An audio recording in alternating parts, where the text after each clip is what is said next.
అందరికీ నమస్తే. ఈ రోజుటి వీడియో ఈవినింగ్ వ్లాగ్ అయితే స్టార్ట్ అవుతుంది. ఈవినింగ్ నేను చేసే పనులన్నీ మీతో షేర్ చేసుకుంటాను. ఇప్పుడు టైం వచ్చేసి 3:00 అవుతుంది. అంటే మార్నింగ్ నుంచి ఎందుకు చూపించడం లేదంటే కొంచెం పనుండి బయట వెళ్ళాల్సి వచ్చింది. సో ఇప్పుడే ఇంటికి రీచ్ అయ్యాను. ఇక ఇంటికి వచ్చి రాగానే నా పనులు ఎలా చేసుకుంటాను ఏంటి అనేది మీతో షేర్ చేసుకుంటాను.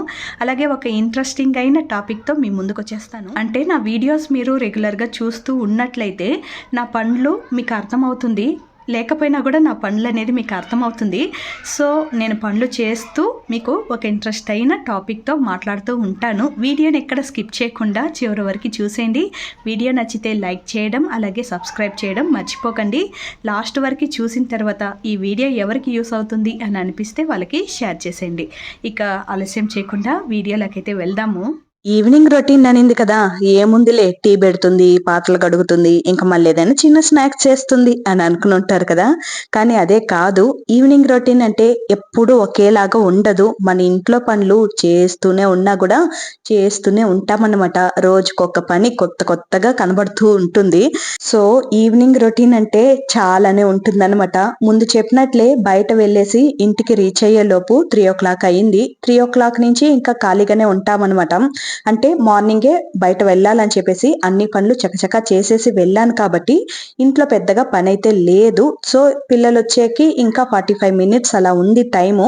ఈ టైంలోపు కొంచెం కుట్టే పని ఉంటే దాన్ని చూసుకుందాం అనేసి స్టిచ్చింగ్ మిషన్ దగ్గర క్లీన్ చేస్తూ ఉన్నాను. 1-2 రోజులు మిషన్ దగ్గర కూర్చోలేదనుకో ఇంట్లో ఉండే చెత్త అంతా తీసుకుని వచ్చి ఈ టేబుల్ పైనే పెడతారు. అది నేనైనా కూడా అంతే అనుకో, చేతికి వాటంగా ఉంటుంది కదా.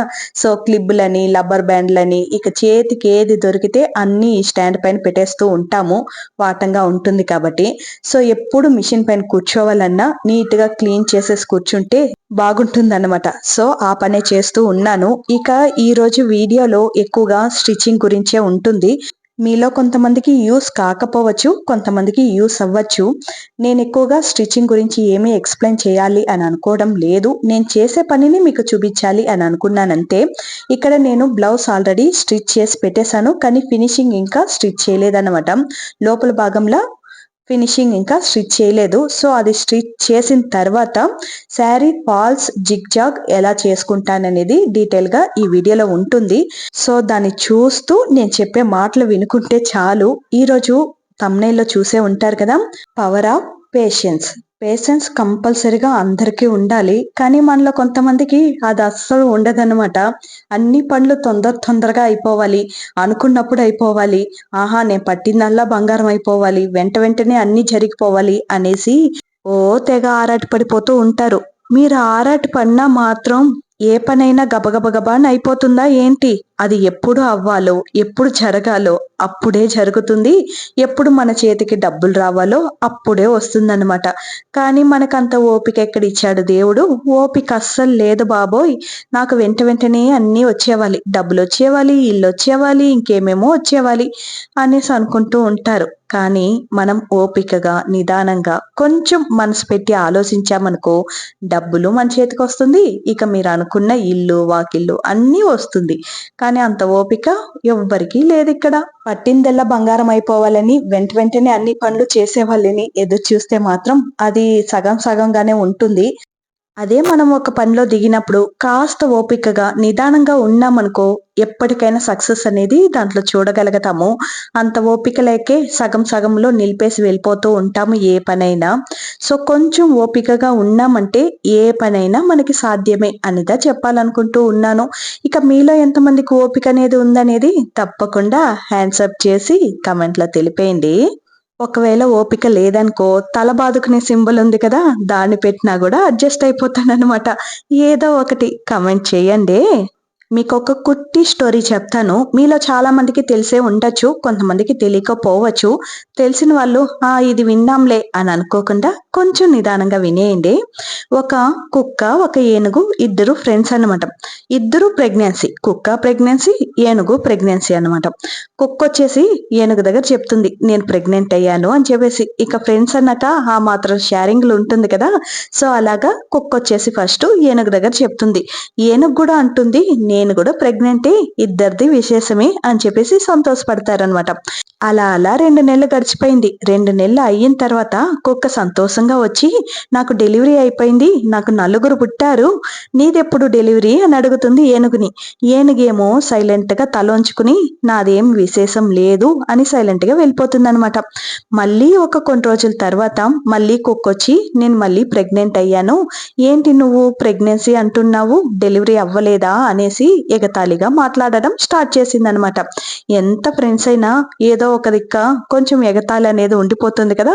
సో, అలా ఎగతాళిగా మాట్లాడుతుందనమాట ఏనుగుని. ఏనుగేమో ఏమీ ఆన్సర్ ఇవ్వకుండా తలొంచుకుని సైలెంట్‌గా వెళ్ళిపోతుంది. అలా ఒక 2 నెలలు గడిచిన తర్వాత మళ్ళీ కుక్కొస్తుందనమాట ఏనుగు దగ్గరికి. అది ప్రెగ్నెన్సీ అని చెప్పింది కదా! 2 నెలలు అయిన వెంటనే డెలివరీ అయిపోయింది. ఈసారి 5 మందిని కన్నాను అంటూ గొప్పగా చెప్పుకుంటుందనమాట. కుక్క తన గురించి తను గొప్పగా చెప్పుకుంటూనే ఏనుగుని తక్కువ చేసి మాట్లాడడం స్టార్ట్ చేసింది. "ఏంటి నేను 2 సార్లు ప్రెగ్నెన్సీ అయిపోయి 2 సార్లు డెలివరీ కూడా అయిపోయింది. నువ్వేంటి ఇంకా డెలివరీ అవ్వలేదు? ఊరికేనే అబద్ధం చెప్తున్నావా నాతో?" అనేసి అడుగుతుందనమాట ఏనుగుని. దానికి ఏనుగు కుక్కను చూసి నవ్వేసి ఇలా అంటుందనమాట. "2 నెలలకి డెలివరీ అవ్వను. నేనేం కుక్కను కనలేదు. నేను కనాల్సింది ఏనుగు పిల్లని. ఆ ఏనుగు పిల్ల నీలాగా కుక్కలాగా ఉండదు. నీ కడుపులో ఉండే కుక్క పిల్లలాగా ఉండదు. ఏనుగు పిల్ల నాలాగా గంభీరంగా, చాలా పెద్దవిగా, చాలా పెద్ద ఆకారంలో ఉంటుంది. అలాగే నీ బిడ్డల్లాగా పుట్టిన 10 రోజులైనా నా దగ్గరనే ఉండిపోదు. పుట్టిన వెంటనే తన కాళ్ళపైన తను నిలబడేలాగా ఏర్పాటు చేసిన తర్వాతే నేను బయట వదులుతాను" అనేసి గర్వంగా చెప్తుందన్నమాట ఏనుగు. "దానికోసం నాకు దాదాపుగా 2 సంవత్సరాలు కావాల్సి పడుతుంది నా బిడ్డని నేను డెలివరీ చేయడానికి. నీలాగా 2 నెలలకి కనే కుక్క పిల్లని కాదు. నేను కనాల్సింది ఏనుగు పిల్లని. సో, నాకు చాలా టైం పడుతుంది. చాలా ఓపికగా నా కడుపులోని దాచుకుని ఆ తర్వాత సమాజానికి వదులుతాను" అని చెప్తుందన్నమాట. సో, ఇక్కడ మీకేం అర్థమైంది? ఏనుగుకి ఎంత ఓపికో కదా! సేమ్ మన లైఫ్ కూడా అంతే. మనం ఒక పనిలో దిగినప్పుడు ఇలాంటి కుక్కలు చాలానే మొరగతాయన్నమాట. "ఇంకెంతసేపు? ఇంకెన్ని రోజులు దీన్నే పట్టుకుని ఎలాడతావు? దాంట్లోదా ఏమీ రాలేదు కదా! ఎందుకు? వద్దు, వదిలేసే" అనేసి చాలా కుక్కలు మొరుగుతాయి. కానీ ఏనుగులాగా గంభీరంగా, చాలా ఓపికగా, నిదానంగా, నిమ్మలంగా ఉన్నామంటే మన సక్సెస్ మన కళ్ళ ముందుకే వస్తుంది. సో, నేనైతే దీన్నే పాటిస్తానబ్బా. ఎలాంటి కుక్కలు ఎన్ని మొరిగినా, ఏం చేసినా నేను అనుకునింది సాధించే వరకి నా ఓపికని నశించిపోకుండా కాపాడుకుంటూ ఉంటాను. నాకే ఒక్కొక్కసారి అనిపిస్తుంది ఎంతసేపురా బాబోయ్ అనేసి. అంటే ఒక్క విషయమే కాదు, చాలా విషయాలు ఉంటుంది కదా మన లైఫ్‌లో. ఏదైనా ఒక పనిలో దిగినప్పుడు ఎన్ని రోజులు ఎదురు చూడాలో ఏమో అనేసి ఎప్పుడైనా చాలా లోగా ఫీల్ అయినప్పుడు అనిపిస్తుంది. కానీ అలాంటి టైంలోనే మనకి మనమే మోటివేట్ చేసుకోవాలి. ఎవరు వచ్చి మనకేం మోటివేట్ చేయరు. ఇంకా తొక్కేద్దాం అంతా చూస్తూ ఉంటారు. సో, మనకి మనమే మోటివేట్ చేసుకోవాలి. డీమోటివేట్ అవ్వకూడదు. సో, అలా మనకి మనం మోటివేట్ చేసుకుంటూ మనల్ని మనం ముందుకు సాగదీసుకొని పోతూ ఉంటే మొరిగే కుక్కలు, వాగే కుక్కలు అన్నీ నోరు మూసుకొని పోతాయి కదా!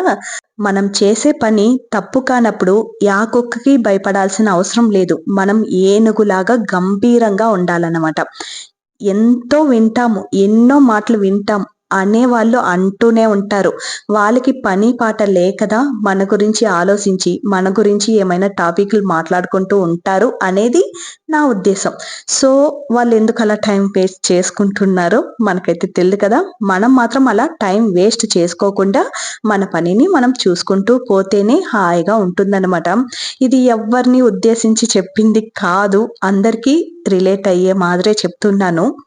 ఎవరైనా పర్సనల్‌గా తీసుకున్నారనుకో, వాళ్ళు నా గురించి ఇలా మాట్లాడారేమో, అందుకే తీసుకున్నారేమో అని మనం అనుకోవాలనమాట. సో, ఇలా జరుగుతూ ఉంటుంది. అవును, ఇంతకీ మీకు కుక్క, ఏనుగు కథ ఆల్రెడీ విన్నారా? లేకపోతే ఇదే ఫస్ట్ టైమ్ వింటున్నారా అనేది తప్పకుండా కామెంట్‌లో తెలిపేయండి. ఒక ఏనుగు మాత్రమే కాదండి, ఏనుగు గురించి చెప్పేటప్పుడు ఎవ్వరికైనా ఇలా అనిపిచ్చిందా చెప్పండి? ఏనుగు గురించి ఎందుకు చెప్తుంది? ఒక ఆడదాని గురించి చెప్తేనే సరిపోదా అనేసి ఎవ్వరికైనా అనిపిచ్చిందా అనేసి తప్పకుండా కామెంట్‌లో తెలిపేయండి.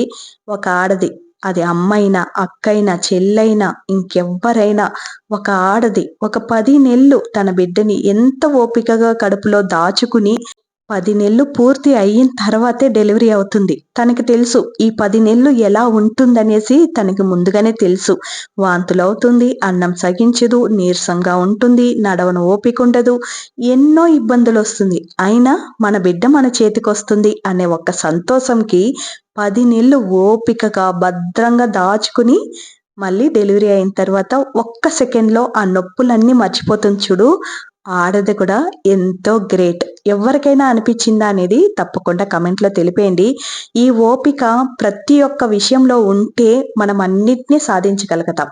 అది కాకుండా వెంటనే అన్నీ జరిగిపోవాలి అని ఆలోచిస్తే అది సగం సగంగానే ఉంటుందన్నమాట. ఎగ్జాంపుల్‌కి మన వంటే తీసుకోండి. ఎక్కడికన్నా వెళ్ళాలి, వంట చేసేసి వెళ్ళాలి అని ఫాస్ట్‌గా చేస్తూ ఉన్నామనుకో, ఉప్పు వేయడం మర్చిపోయుంటాం, ఇక చింతపండు పోయడం మర్చిపోయుంటాం, లేదా కారం తగ్గించి వేసేసుంటాం. అలా సగం సగంగానే ఉంటుందన్నమాట వంట. అదే మనం ఓపికగా, నిదానంగా చేసేసి ఆ తర్వాత వేరే పని చూద్దాం అని చేసినప్పుడు ఎంత బాగా చేసుకుంటాం కదా! అన్నీ కరెక్ట్‌గా వేసుకుని. అలాగే అన్నమాట మన జీవితం గూడా. మన జీవితంలో గూడా ప్రతి ఒక్కటి ఉండాలి. అన్నీ ఉంటేనే సంతోషంగా ఉంటాము. నాకిది మాత్రమే ఉంది అని బాధపడుతూ కూర్చున్నామనుకో, బాధ మాత్రమే మిగులుతుందనమాట. నేను చెప్పాలనుకునింది ఏ పని చేసినా కాస్త ఓపికగా వెయిట్ చేసి చూడండి. సక్సెస్ అనేది తప్పకుండా ఉంటుంది. ఐ హోప్ ఈ వీడియో మీకు నచ్చింది అని అనుకుంటూ ఉన్నాను. నచ్చినట్లయితే ప్లీజ్ లైక్ చేయండి. ఇంకా ఛానల్‌ని సబ్స్క్రైబ్ చేసుకోలేదా? సబ్స్క్రైబ్ చేసుకుని పక్కనుండి బెల్ ఐకాన్‌ని ప్రెస్ చేసి పెట్టుకోండి. వీలైనంత వరకి ఎవరికి షేర్ చేయాలి అని అనిపిస్తుందో వాళ్ళకి తప్పకుండా షేర్ చేసేయండి. ఇక మిగతా వీడియోలన్నీ కూడా ఒక్కసారి అలా విజిట్ చేసేసి రండి. కొత్తగా చూసే వాళ్ళైతే విజిట్ చేసేసి వచ్చిన తర్వాతే ఛానల్‌ని సబ్స్క్రైబ్ చేసుకోండి. మళ్ళీ సబ్స్క్రైబ్ చేసుకోవడం, మళ్ళీ అన్‌సబ్స్క్రైబ్ చేసుకోవడం ఇవంతా ఎందుకు? వీడియోస్ నచ్చితేనే సబ్స్క్రైబ్ చేసుకుని పక్కనుండి బెల్ ఐకాన్‌ని ప్రెస్ చేసి పెట్టుకోండి. ఉంటాను. బాయ్.